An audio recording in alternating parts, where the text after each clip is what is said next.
नमस्कार दोस्तों, मेरा नाम है विमल सिंह। बालाजी स्टडी अड्डा में आपका स्वागत है। सुपर टेट 2022 के लिए कंप्लीट कोर्स हम आपको करा रहे हैं।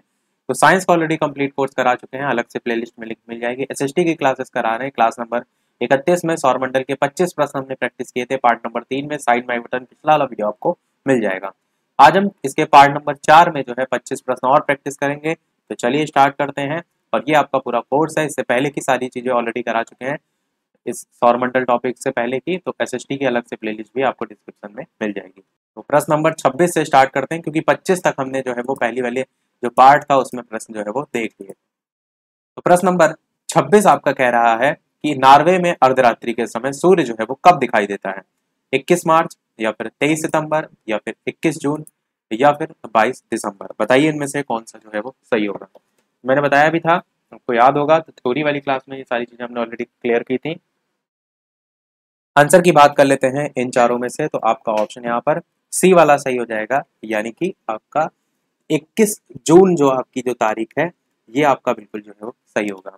तो आप क्या कहेंगे, नॉर्वे में अर्धरात्रि जो है उसके समय सूर्य जो है आपका 21 जून को जो है वो दिखाई देता है। तो ये आपका ऑप्शन यहाँ पर सही होगा।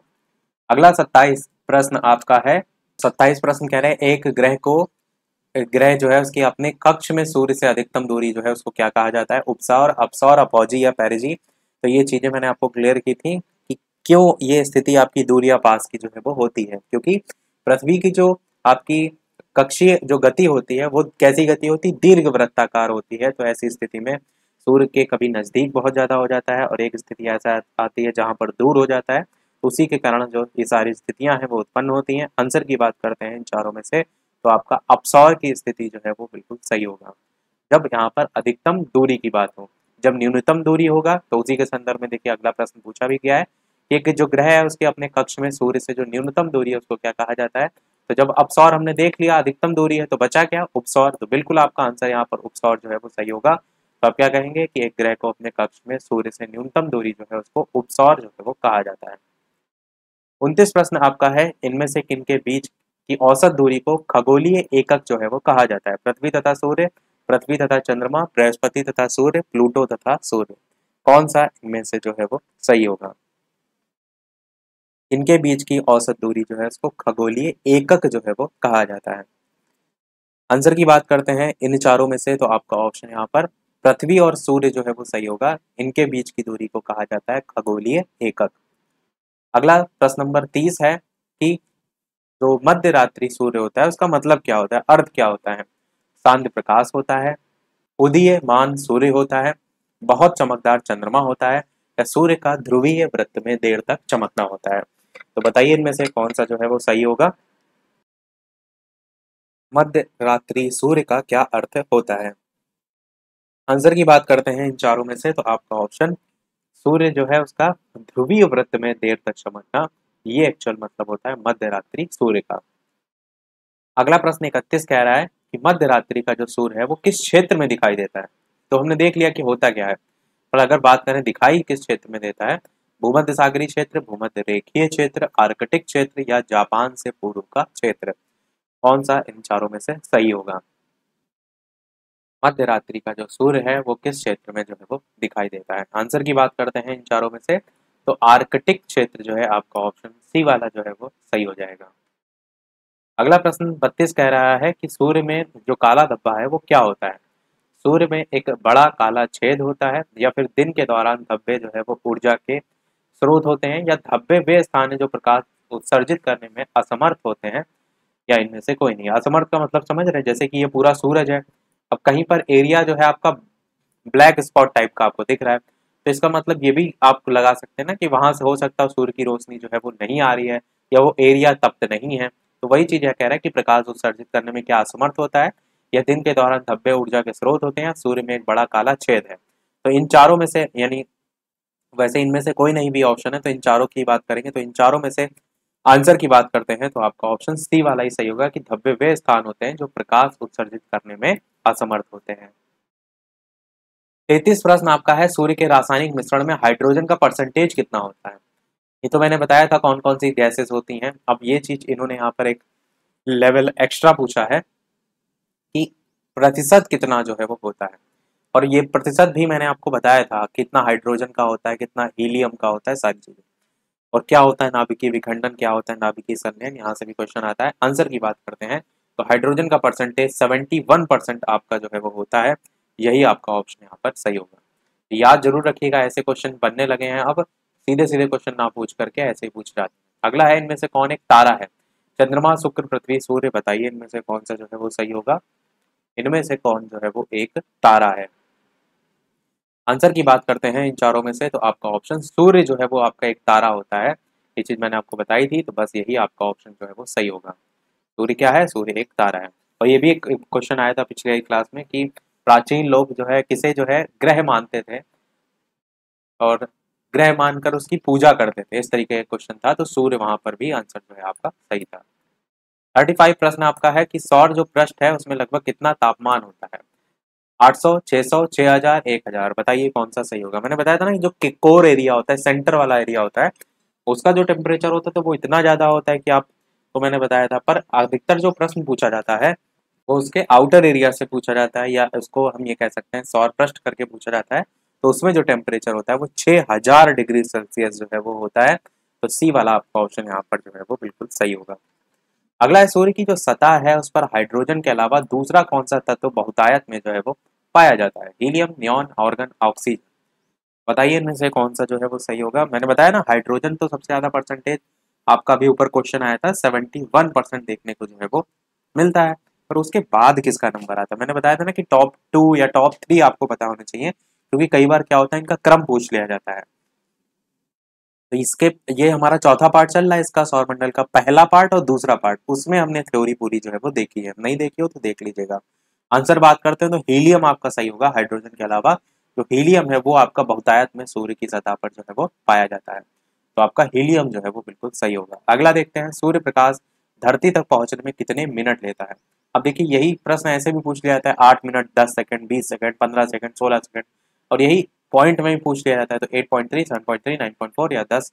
अब ये तो आपको क्लियर है, मैंने बताया था 8 मिनट और 16 सेकंड, या कहीं कहीं 20 सेकंड लिखा रहता है। तो 8 वाले केवल एक ही ऑप्शन ही है, तो बाकी ऑप्शन को आपको सोचना ही नहीं है। यही आपका जो है बिल्कुल सही हो जाएगा। 8.3 मिनट जो है आपके लगते हैं, वही इसको चेंज कर लिया गया मिनट में। अगला प्रश्न आपका है, सूर्य जो है उसके सबसे पास कौन सा ग्रह है? बुध, बृहस्पति, शुक्र, मंगल, बताइए इनमें से कौन सा जो है वो सही होगा।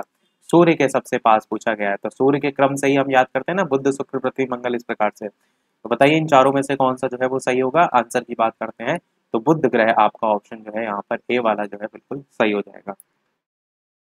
39 प्रश्न देखते हैं। इसके अलावा वीडियो पसंद आए लाइक सभी लोग अवश्य करते रहिएगा। इसी प्रकार अच्छे अच्छे प्रश्न प्रैक्टिस हम करते रहें, और लाइव टाइमिंग शाम के 8 बजे की जो है वो सुपर डेट के लिए जो हम ये टॉपिक वाइज वीडियो आपको करा रहे हैं उसकी चल रही है। तो 39 प्रश्न आपका है कि बुध नक्षत्र में एक वर्ष में दिनों की संख्या जो है वो कितनी होती है? 356, 36, 88, चार ऑप्शन है, कौन सा इनमें से जो है वो सही होगा। बुध नक्षत्र है, उसमें एक वर्ष में दिनों की संख्या जो है वो कितनी होती है? आंसर की बात करते हैं इन चारों में से, तो 88 जो है आपकी होती है। और ये कुछ ऐसे जैसे पर्टिकुलर नक्षत्र हो गए या किसी के वलयों की संख्या हो गई, ये आपको थोड़ा आंकड़ा अलग अलग जगह देखने को भी मिलता है। 40 प्रश्न आपको देखते हैं कि कौन सा ग्रह है जिसमें चंद्रमा की तरह कलाएं होती हैं? ये क्वेश्चन बहुत अच्छा है, बताइए। मंगल, बुध, बृहस्पति या फिर शनि? ये क्वेश्चन एक बार किसी कॉम्पिटेटिव लेवल में भी जो है वो पूछा गया था, इसीलिए मैंने कहा कि अच्छा प्रश्न है। कौन सा ग्रह है जिसमें चंद्रमा की तरह कलाएं जो है वो देखने को मिलती हैं? आंसर की बात करते हैं इन चारों में से, तो बुध ग्रह आपका जो है वो सही हो जाएगा। बुध ग्रह में चंद्रमा की तरह कलाएं देखने को मिलती हैं। चंद्रमा की कलाएं हमने आपको पहले बताई थी। 41 प्रश्न है, इनमें से कौन से ग्रहों के चारों ओर घूमने वाले उपग्रह नहीं है? मतलब किनके, मैंने बताया ना किसका किसका उपग्रह नहीं होता है, बाकी सभी के उपग्रह जो है वो होते हैं। तो बताइए, मंगल और शुक्र, या फिर बुध और शुक्र, या मंगल और बुध, वरुण और प्लूटो, बताइए इनमें से कौन सा जो है वो सही होगा। कौन से ऐसे जो दो ग्रह हैं जिनके उपग्रह जो है वो नहीं है? आंसर की बात करते हैं तो बुध और शुक्र। आपको याद होगा मैंने पार्ट नंबर 1 में 3 ही पढ़ाए थे, बुध, शुक्र और पृथ्वी। बुध और शुक्र दोनों में आपको बताया था इनके उपग्रह जो है वो नहीं होते हैं। तो यही पूछा गया था यहाँ पर। अगला देखते हैं, 42 नंबर प्रश्न, इनमें से कौन सा ग्रह है जो कि सूर्य का चक्कर सबसे कम समय में जो है वो लगाता है? बुध, शुक्र, पृथ्वी, मंगल, किसका चक्कर पूछा गया है? सूर्य का चक्कर पूछा गया है, इस चीज को ध्यान रखिएगा, क्योंकि मैंने पहले ही बताया सूर्य का से दूरी, पृथ्वी से दूरी, ऐसे अलग अलग तरीके से खूब कंफ्यूज किया जाता है, तो सरल क्वेश्चन गलत हो जाते हैं तो फिर ज्यादा दुख होता है। तो आंसर की बात करते हैं इन चारों में से, तो आपका ऑप्शन यहाँ पर ए वाला जो है वो सही होगा, यानी कि जो बुध ग्रह है वो सूर्य का चक्कर सबसे कम समय में जो है वो लगाता है। अगला प्रश्न है, सबसे तीव्र गति से सूर्य का चक्कर लगाने वाला ग्रह जो है वो कौन सा है? बुध, पृथ्वी, बृहस्पति या फिर शनि? बताइए। तीव्र गति से, ऊपर वाला था सबसे कम समय, ये समय के अकॉर्डिंग पूछा गया, ये स्पीड के अकॉर्डिंग पूछा गया है। इस चीज को समझ रहे हैं, यहाँ पर कम समय पूछा गया, ये तो यहाँ पर अधिक समय नहीं पूछा गया, यहाँ पर स्पीड पूछी गई है। इन दोनों में अंतर है, प्रश्न को एक जैसा मत समझिएगा। तो सबसे तीव्र गति से सूर्य का चक्कर लगाने वाला ग्रह बुध, पृथ्वी, बृहस्पति या शनि, कौन सा इनमें से जो है वो सही होगा? आंसर की बात करते हैं तो बुध ग्रह ही आपका जो है सही होगा, क्योंकि सबसे तीव्र गति से भी सूर्य का चक्कर लगाता है और सबसे कम समय में भी लगाता है। दोनों चीजें एक साथ आप याद रखिए, तो कंफ्यूज आप नहीं होंगे। अगला है, इनमें से कौन सा ग्रह है जिसकी परिभ्रमण गति सबसे ज्यादा होती है? बुध, शुक्र, मंगल या फिर बृहस्पति? क्या होता है परिभ्रमण और क्या होता है परिक्रमण? दोनों चीजें हमने थ्योरी वाली क्लास में आपको क्लियर की थी, तो वो आप ध्यान जरूर रखिएगा। वही पूछा गया यहाँ पर, बुध, शुक्र, मंगल या बृहस्पति में से परिभ्रमण गति सबसे ज्यादा किसकी होती है? आंसर की बात करते हैं इन चारों में से, तो पहला वाला ऑप्शन यहाँ पर बुध वाला जो है वो बिल्कुल सही होगा। बुध ग्रह जो है इसकी सबसे ज्यादा होती है परिभ्रमण गति। अगला देखते हैं आपका 45 प्रश्न, इनमें से कौन सा ग्रह है जिसका अक्षीय झुकाव सबसे ज्यादा है? ये वाला शायद क्वेश्चन हमने पहले वाले पार्ट में आपसे पूछा भी था, कहा था नेक्स्ट वाले वीडियो में हम इसका आंसर देंगे। तो पृथ्वी, बुध, प्लूटो या शनि में से बताइए कौन सा सही होगा? आंसर की बात करते हैं तो बुध ग्रह, सेकंड वाला आपका ऑप्शन है यहाँ पर, तो बुध ग्रह जो है वो सही होगा। बुध ग्रह जो है इसका अक्षीय झुकाव जो है वो सबसे ज्यादा है। अच्छा, इसी से मिलता जुलता एक और क्वेश्चन आता है, वो पूछा जाता है लेटा हुआ ग्रह किसे कहा जाता है? तो वो आपका जो ग्रह होता है वो आपका अरुण ग्रह होता है, वो भी आपका ऐसे पूछा जाता है, तो ध्यान रखिएगा। अगला देखते हैं आपका, चंद्रमा के सदृश दिखाई देने वाला ग्रह कौन सा होता है? बुध होता है, शुक्र होता है, मंगल होता है या फिर वरुण होता है? तो बताइए इनमें से चारों में से कौन सा जो है वो सही होगा? आंसर की बात करते हैं तो आपका बुध ग्रह ही चंद्रमा के सदृश दिखाई बना देने वाला ग्रह होता है, तो यही आपका ऑप्शन यहाँ भी सही होगा।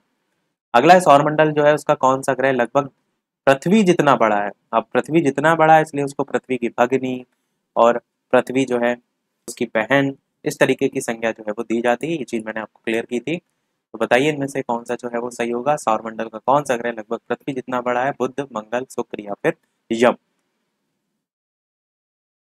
आंसर की बात कर लेते हैं इन चारों में से, तो आपका ऑप्शन यहाँ पर शुक्र ग्रह जो है वो सही हो जाएगा। तो ये जो है ग्रह आपका पृथ्वी जितना जो है वो बड़ा है।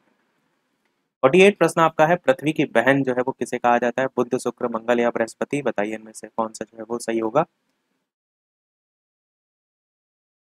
पृथ्वी की बहन, ऊपर वाले प्रश्न से ही आपको क्लियर हो गया होगा कि जो पृथ्वी जितना बड़ा है इसलिए उसको पृथ्वी की बहन कहते हैं, वही आपका शुक्र था। तो आंसर यहाँ भी आपका जो है वो शुक्र ही जो है वो सही होगा, पृथ्वी की बहन जो है वो कहा जाता है।